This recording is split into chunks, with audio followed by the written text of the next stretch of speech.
expliquer une expérience qui a marqué ma vie, une expérience qui a marqué ma vie chrétienne, une expérience forte qui fait partie des plus grandes expériences que j'ai vécues, hein, en dehors du salut bien sûr. J'ai vécu une expérience extraordinaire, j'étais dans les pays de l'Est. Et puis quand on était dans les pays de l'Est, mon ancien c'est Abraham, c'est un missionnaire, c'est un vieux missionnaire, et puis j'allais toujours avec lui dans les pays de l'Est. Et puis à un moment donné, on allait en République tchèque, en Slovaquie là-bas, et puis à un moment donné, ils avaient décidé, les anciens, de faire un convoi humanitaire, de ramener plein de nourriture et de ramener plein de couverture là-bas. Et puis bon, ben, on les a aidés, on a fait ce qu'on pouvait, et puis on est arrivé dans les pays de l'Est, et on est arrivé, il y avait plein de garçons, on était 22 garçons à avoir parti, et sur les 22 garçons, il y avait 7 camions. Et les 7 camions, là, ils étaient remplis de nourriture et de couverture. On avait ramené tout ça de la France, il y avait une bonne partie de la France qui avait participé, il y en a qui ont peut-être écouté déjà cette expérience-là, mais moi, elle a marqué ma vie, et moi, j'ai le désir de la partager ce soir encore une fois. Et puis, à un moment donné, on avait distribué les couvertures, on avait distribué la nourriture, tout ça, et puis, arrivé presque les derniers jours, on est arrivé dans un endroit où il y a énormément de personnes, c'est des manouches avec des roms ou mélangés comme ça, et puis là-bas ça s'appelle le Balkan, c'est une grande cité immense, il n'y a pas de garagier dedans, il y a des gitans et puis il y a des roms. Et puis quand vous regardez cet immeuble-là, vous vous demandez comment on va faire pour tenir debout, c'est une catastrophe, c'est horrible. Et le jour qu'on est arrivé là-bas, il faisait très froid, il faisait moins 17. On est arrivé là-bas, il faisait moins 17, alors écoutez, je vous donne des petits détails, pourquoi, vous allez comprendre. On est arrivé avec les camions, et puis quand on est arrivé avec les camions, il restait, c'était les derniers jours, il restait un petit camion, c'était un Master, un L1H1, et il était coupé en deux. Parce que les garçons, ils étaient montés à 4 devant, donc 3 devant, et puis ils avaient fait un petit boîtier derrière, là, pour que le garçon qui passe la route, qui avait 2000 km à faire, pour qu'il puisse monter derrière, s'allonger ou s'asseoir. Alors le camion, il était coupé en deux, derrière, il y avait des sacs de 100 litres avec des couvertures dedans. Et puis il y avait quelques sacs qui restaient, puis un petit peu de nourriture.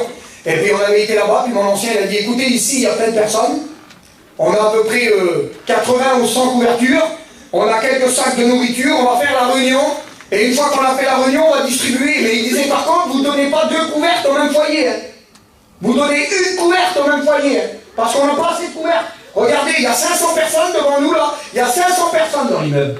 Et les 500 personnes, ils avaient descendu, vous voyez, je ne sais pas si on est 300 ou 400, il y avait plus de monde que ça encore là ce jour-là. Des enfants, voilà, des enfants complètement dénudés, des petits bébés qui n'avaient plus rien.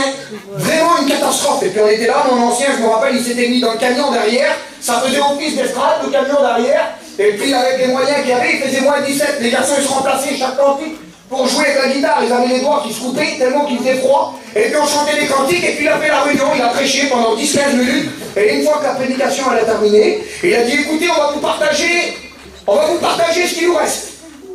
Et puis nous on était là, on était 22 garçons, alors je vous explique qu'il y avait mon ancien, et puis un homme qui s'appelle Giovanni, qui était dans le camion, qui nous distribuait les couvertes, qui nous donnait des sacs de couverture comme ça, et puis il y avait 2 garçons qui chantaient des cantiques et qui se remplaçaient avec les guitares, et on était 18 à distribuer les couvertes. Et puis à un moment donné, mon ancien il disait, demandez-leur, hein, combien de thé, t'auras qu'une couverte, de toute façon, on ne peut pas t'en donner 2, on peut t'en donner qu'une. Et puis à un moment donné, on arrivait là, nous, puis on disait, ben vous êtes combien? Ben il nous disait 3. Alors on prenait une couverte et on la donnait, mais notre cœur il s'arrachait. On donnait une couverte pour 3 personnes. On donnait une couverte pour 4 personnes. Ça allait pas.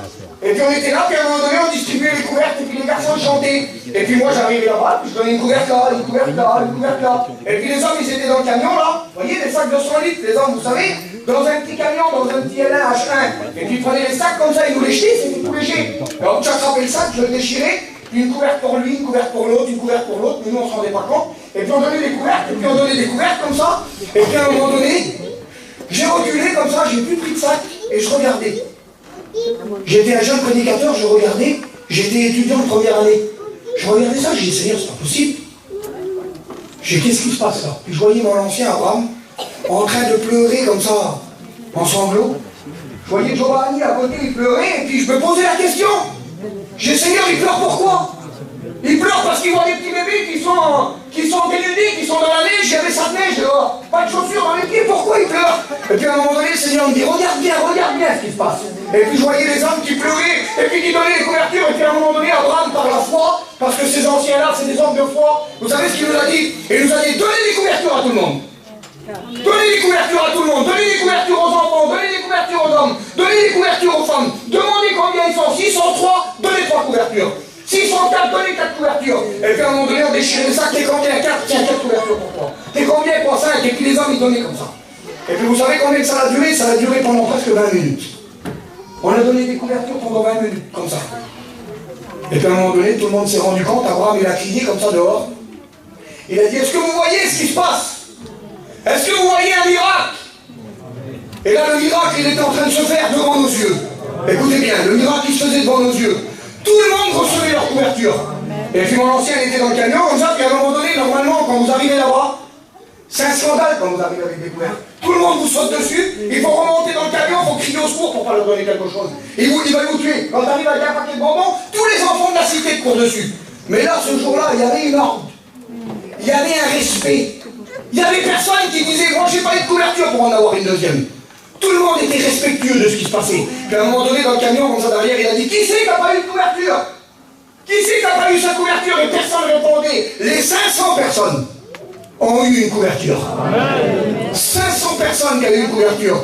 Et je vous le dis devant Dieu, le Seigneur il est là, la parole de Dieu elle est là. Que dans le camion il n'y avait pas plus de 80 ou 200 couvertures. Ce jour-là, le Seigneur il a multiplié les couvertures. Vous savez quelle en était la preuve? La preuve, c'est que dans le petit bois de lit que je vous ai dit tout à l'heure, il y avait quelques sacs de nourriture. Puis à un moment donné, il sortait la nourriture comme ça, et il restait un dernier sac de couvertes. Jordan. Il a pris le sac de couvertes comme ça, il l'a déchiré. Et puis il a compté les couvertes qu'il y avait dedans. Puis il comptait une couverte, 2, 3, 4, 5, 6, 7 couvertes qui restaient dedans. Il restait 7 couvertures dans le sac. Pour nous prouver le miracle de la parole de Dieu. Lorsque Jésus il est passé avec ses disciples pour distribuer les pains qu'il avait multipliés, la Bible elle nous dit que quand les disciples sont revenus, il restait 7 corbeilles pleines de pain. Là, il nous restait 7 couvertures pour nous prouver que ce n'était pas une idée d'homme, mais que c'était Dieu qui avait tout multiplié. Alors nous avons le Dieu puissant, nous avons le Dieu vivant. Vous savez, les textes de la Bible, c'est beau. Mais si on ne les voit jamais s'accomplir, ça ne sert à rien.